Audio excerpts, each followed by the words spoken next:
I'm going to try and set out some slides here so you won't be bored with looking at my smiling face all the time. Hopefully you can see them now. I'm going to go through a couple of key themes. One of them is that cybersecurity is something you do. It's not a product you buy. And so you can't sort of pay your way out of it. You really have to actively participate. There are some key strategic things. One of them is that it's really a business governance issue. And there's lots of technical issues, but if you're not doing the governance right, all that stuff doesn't matter. Hopefully you've read my paper, One Size Does Not Fit All. So every entity is going to have a different perspective on this. Point solutions will not last long. If you try to, aim at the moving targets out there, it's like playing whack-a-mole. And what will save you is sound business process. And that's sort of the theme throughout. To give you a sense of this, and these slides are going to be available later, so don't try to read the eye charts. They're just here to give you a sense of it. There's a lot of fear, uncertainty, and doubt. We call it FUD. Fred, Yeah. Let me interrupt. Can you make that slide a little bit bigger? I don't know, to fill the whole screen. I think that's determined on your side, not on my side. Okay. So Great, hopefully that. All right. Good. All right. So there's been a lot of publicity surrounding incidents today, but the thing that's new is the disclosure, not the incidents. Right. This has been happening for many years at smaller scale and to smaller entities. The effects are much larger in larger companies, and so they get noticed, and ultimately they have to fess up, and that's really what's driving the knowledge of it getting much more public. But one thing that's true today that was probably not true 10 years ago is you can't really claim you weren't warned. Okay, at this point, the who could have ever known defense is just ridiculous. And these are just some numbers about the average amount that people end up paying for each successful ransomware attack against them. And the reference down here is had 123 samples, so it's not really that reliable. And one of the things you'll find is lots of people making claims about numbers, and you look into the numbers in more detail, and what you find is they represent small samples, not statistically driven, self-selected, and so forth. So the question, of course, is what do you do about it? And as always, it starts with good governance. If you need a new plan, that means your old one was really not very good. When I say not very good, it's about being reasonable and prudent. It's not about being perfect. It's not about stopping everything. It's about making sound business decisions. And a reasonable and prudent protection has covered this for 50 years. And so if you were doing a reasonable job of cybersecurity and understood what that meant, then for the last 50 years, you already knew what to do and you were already doing it.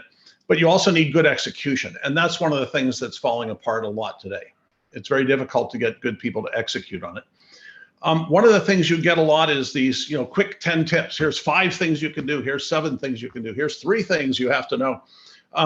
And they might help, but they rarely do because, as we'll see, a systematic approach is just necessary. Also, just to get a sense of it, cyber extortion is really not new. Back here. I worked a couple of years ago as a case of a major online ad company that required a kickback to keep the business. That's extortion. So it's not anything new, and it's a business, right? Extortion is a business. They're doing it to make money for the most part. They identify a potential victim. The classic extortion is a personal issue, something you did at a conference or what have you. And then the modern cyber schemes also involve technical issues. You left something open on your computer, we were able to get in, you name it. They find some leverage over the victim, classically use something the victim doesn't want to happen. And modern cyber schemes are basically the same thing. You apply leverage, threaten to make it happen or make it start to happen and get them to pay your money or your life. Don't call the police, you've seen it before. And then keep them paying. More than half of the reported ransomware events require additional payments after that first payment.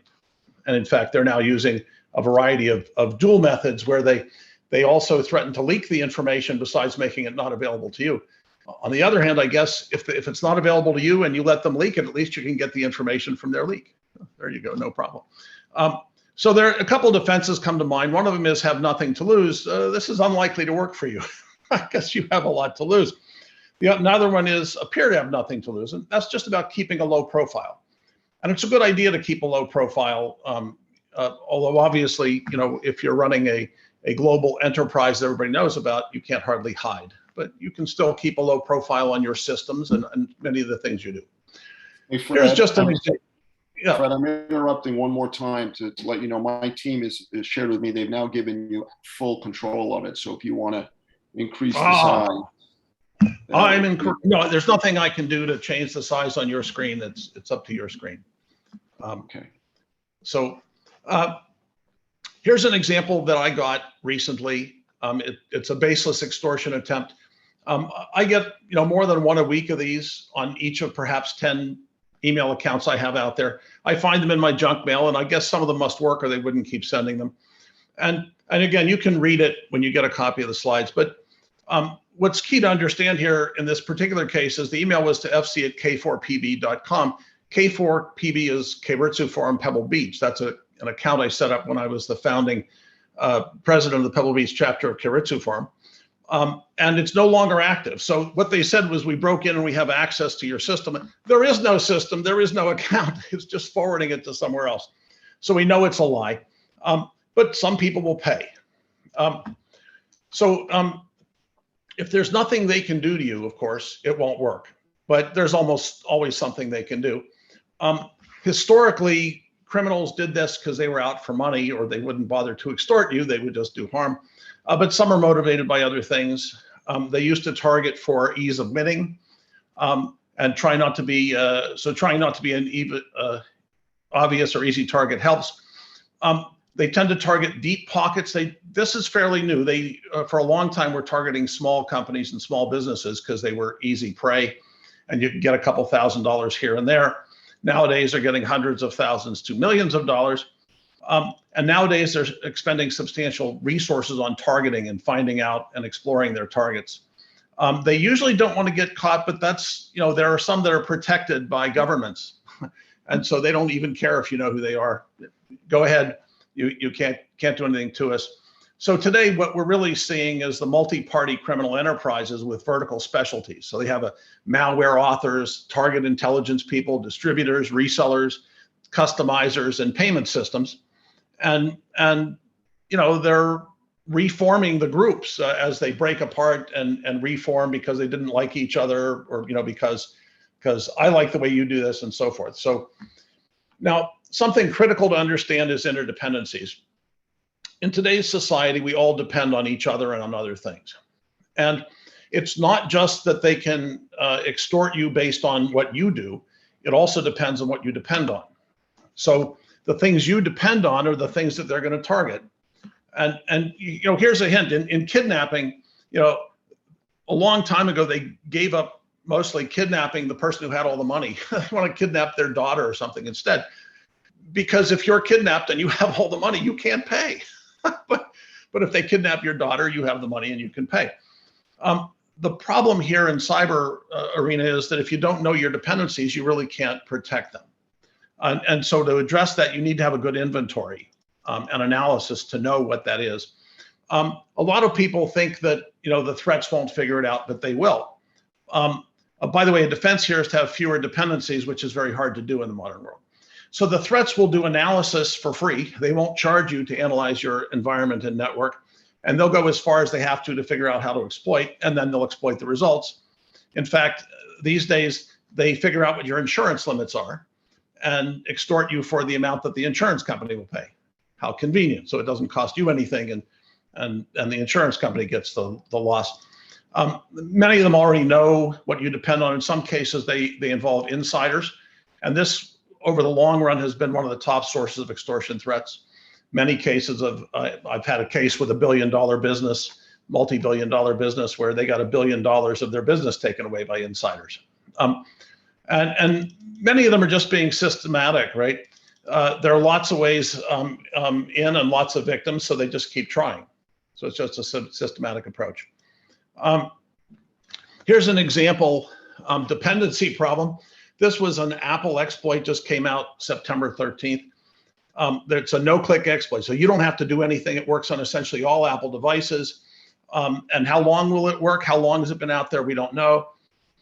It could be used for ransomware today. It could be never. We don't know.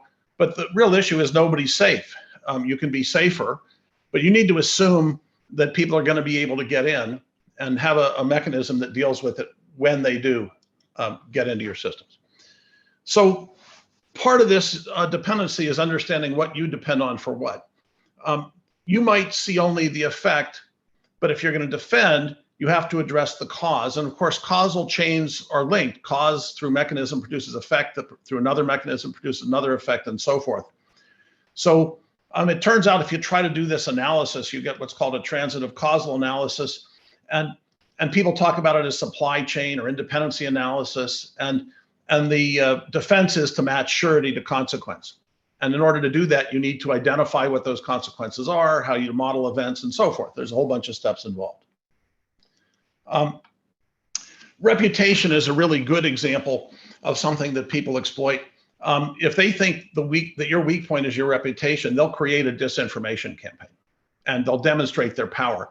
So for example, a fake video your spouse will believe, what did you do at that conference? Or in social media, they may say that, J Corp, whatever that is eco-unfriendly, and your public relations then has a problem to address. So they can, use that to exploit you, to extort you, even though they're not doing anything directly to your systems. They're influencing things in social media and so forth. They'll let you know that they can stop it, and perhaps under the guise of a legitimate service. So there are various of these extortion groups that have legitimate service arms, and they come in and say, we can save you. You pay them, and they will hunt it down and negotiate a settlement. Or perhaps you just get the pay me or else, or both. There's an interesting article in the New Yorker from 6/7 of this year. And by the way, those hunters and negotiators are incredibly successful because they're the people that are doing the extortion. So you pay, $50,000 to the negotiator, $1 million to the extortion group, and save $3 million on their original $4 million offer, which I guess means you'll hire them again. So yeah, their groups have already done this negotiator extortion group member thing. And one of the questions is how many legitimate negotiators are acting, in mutual benefit with the extortionists. And so there are a lot of challenges in this arena as well. By the way, if you're thinking about just paying the ransom, there are a few legal issues about this. You're creating all sorts of potential problems, including potential problems in the international arena, and various other things. And again, the links here are in the PDF. You'll be able to click on this link and go read that article that details some of those legal issues. So what happens here in extortion of these things, things of this sort, especially when they're coming after your people or your systems, is faults will happen, right? So nobody's perfect. And even if you were perfect, it wouldn't help because you depend on other people and things that are not. So stuff's going to happen. And I'll give you an example. I showed you that extortion email from before. Well, okay, so I know not to believe that. My son-in-law called me because they got one of these things, and we went through a process to help them make sure that they were safe, and then of course undo anything that might have been done, and then explain, if you don't do this, then they won't be able to claim that. The chances are, that none of that happened, that it was just a lie, but you can never be sure, of course. Unless you have something like my email account that doesn't exist anymore. I'm pretty sure they don't have access to something that doesn't exist. So stuff happens, and you need to be prepared to detect and react and respond. And just because you don't see it yet doesn't mean that it isn't happening yet. So the attackers have a loop that they go through. The loop is find, land, expand, and exploit. They find something that they can take advantage of. They get in there, they land, and then they expand from whatever foothold they have. They'll go to other places, find more access, go from system to system. And at some point they exploit, that is they threaten you or what have you. And one of the challenges here is that detection is usually at or after the exploit. So if you haven't detected by then you're probably in fairly big trouble already. And So the issue here is, to mitigate these high consequence failures, as opposed to trying to mitigate every failure that can ever happen. And you do this by sound, risk management processes and practices. I'm just going to change the screen here and show you, we get these things all the time. But this particular one I thought would be interesting, because this one came in at 10:37 this morning, which is, less than an hour ago. and this was a response to whatever the event was from epic.com, whoever they are. And basically they said, something might be happening. It's alleged. We're not sure what it is. Our internal team is working on it, working through it diligently. We're just letting you know, right? And you're in our prayers today. Okay. This is an example of probably the worst public relations response you can imagine to whatever it is that happened there. And for lots of reasons.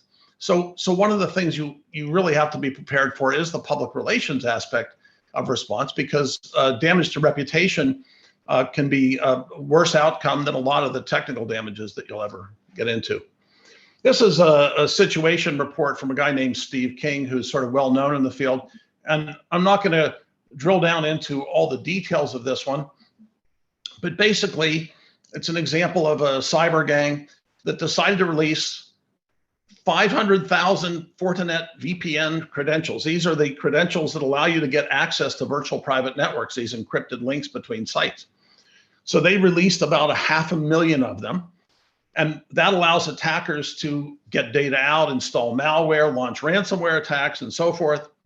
And the group that did it, their favorite method is the double extortion model. This is where you threaten to release the data and extort them for that, and then simultaneously encrypt the data so they don't have it. So they're doing the old double extortion. And naturally, what they tell us to do about it, it says, tread carefully, right? So thank you. I don't know what that means. I guess that means you're now about to drown and you have to tread water carefully, but not exactly advice you can act on. Every once in a while, one of these faults will produce a failure, okay? And if you detect it quickly and mitigate it, you win. If you mitigate it for less than the payoff, you win. If you mitigate it for 5 to 10 times the payoff, you probably win and you shouldn't pay. And part of that is planning for the alternatives. So if you're resilient to whatever it is they did, then the harm to you can be largely mitigated. And it's better than paying them, because if you pay, you'll have to pay again, and then somebody will come back and you'll have to pay again and again and again. If you must pay, however, negotiate it well. and there's advice on negotiation, how much they offer and how much you should counteroffer. So you might want to engage your attorneys or something. But once you pay, you keep paying. More than half of them have multiple payments. So how do you make sure? There's this sequence thing, the hostage thing. All right, I'll pay you a third of it, and you give me the information I need to do this part of the cure, and then I'll pay you another third, and you tell me how you got in, and then I'll pay you the last third, right, as an example. So, of course, they calibrate your decision. So as they calibrate your decision, they keep charging it. So that's why they do things like find the insurance details and use that to limit the payment amounts. So you'll pay readily if the insurance company covers it. And of course, as you adapt, the attackers adapt, or perhaps if you get them mad enough, they'll just wipe everything out and not give you the ability to get it back unless you have a good way to get it back. And by the way, here's another defense. It's a deception defense. You plant deceptive insurance documents. So they think that the insurance will pay much less, and then they charge you less. So look, there are plenty of victims. And so, if they're having trouble with you, they'll just go on to the next target for a while and come back later. They leave remote access Trojans, a Trojan horse. So when things cool down, they'll still be able to get in. A little bit on the threat actors. Of course, classic extortion still exists based on personal weakness found but not yet revealed. So one of the ways out of this is to, let your family know of your imperfections instead of paying an extortionist. And here's an interesting question: was Stormy Daniels, was that an extortion or a bribe? I have no idea. The classic cyber extortion still exists. This is this disgruntled ex-employee who gets in through a back door that they left when they were a worker there and says, pay me or I won't let your systems continue to operate. Disgruntled current employees still do this. And they're curious for this. Proper termination procedures help to get rid of the ex-employees. Proper separation of duties and risk management mitigate the risk from current employees. There are also external elicitation processes that help turn an insider, so that requires a proper counterintelligence program. And of course, we have the technical extortion by outsiders. And the most recent example is a lot of the recent ransomware attacks.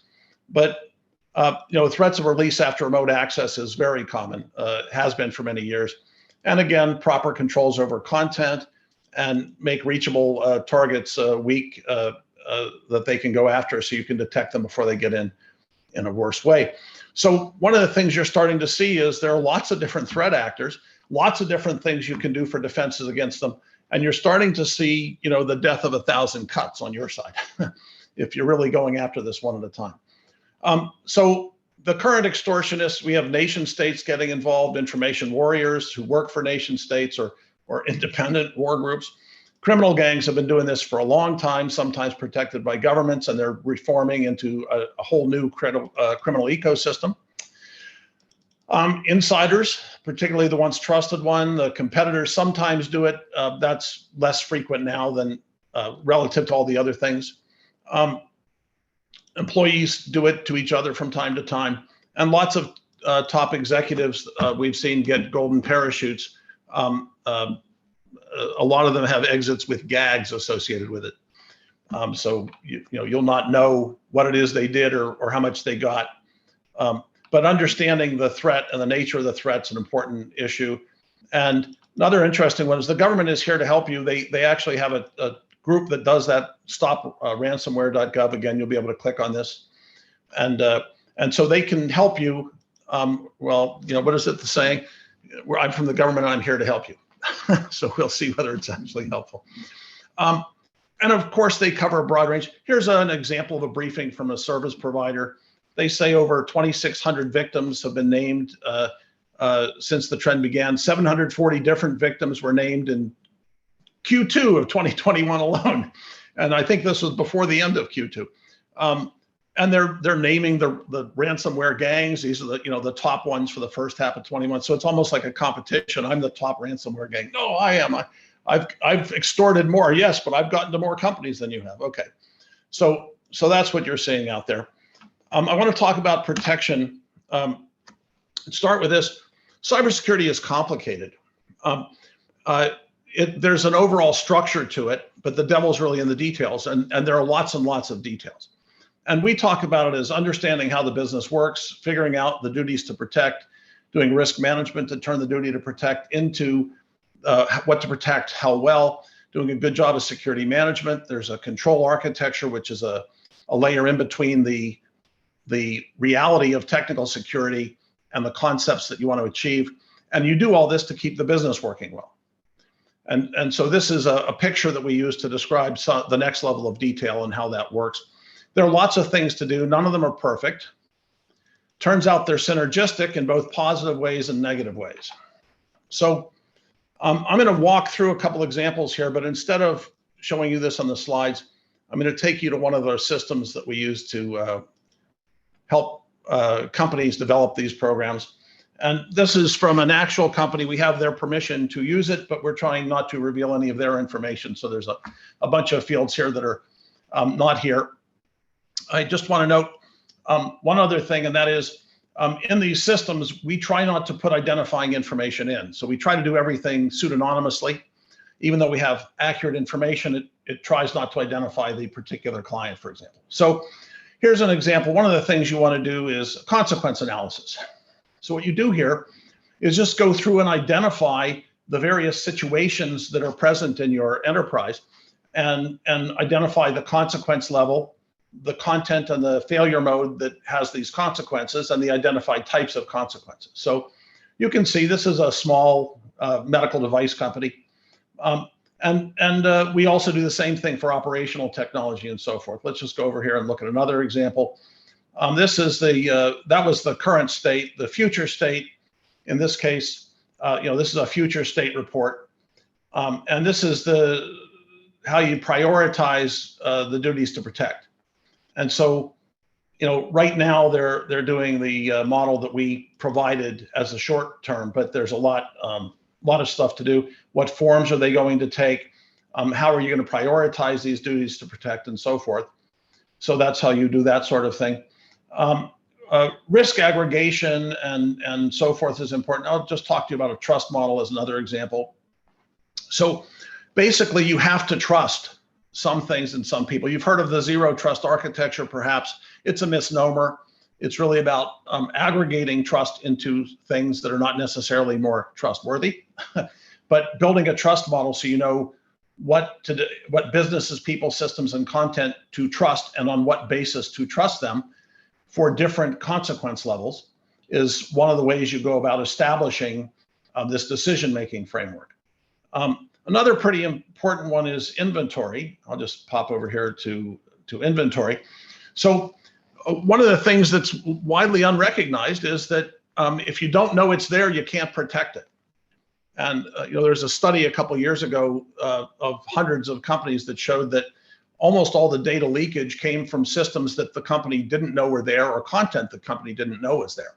So they didn't know it was there. They didn't have a good inventory, so they couldn't protect it. So creating an inventory for cybersecurity so that you know what's there to protect and how well to protect it based on the consequence is another important aspect of defense. The thing that we see lots of is backups, right? So people say you need a backup plan because when they go and encrypt all your content, you need to be able to restore it, and that's true. And you want to do that well, not just back it up, but you want to verify that the backup worked properly. Because otherwise, when you go to restore it, you'll find you backed up the encrypted content. So this involves another aspect that is change control. We'll click here on change management. And change management is about how you deal with changes and how you revert from changes and how you keep track of changes in content.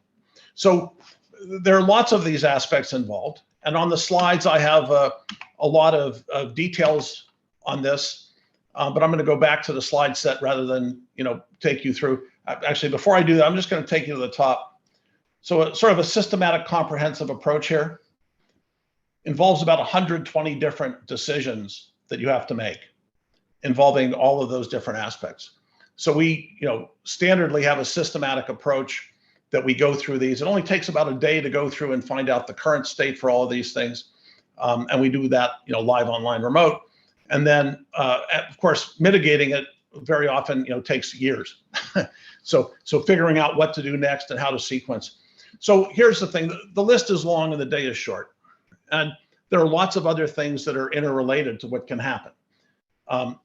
Mobility is an issue. If you have mobile devices, there's a different protection scheme. If somebody steals your phone, are they willing to cut off your thumb in order to get to your car? There was they used to use thumbprints to help prevent people from getting into cars. And there was a case in Europe where somebody cut off the thumb of the owner of the car in order to get into the car and steal it.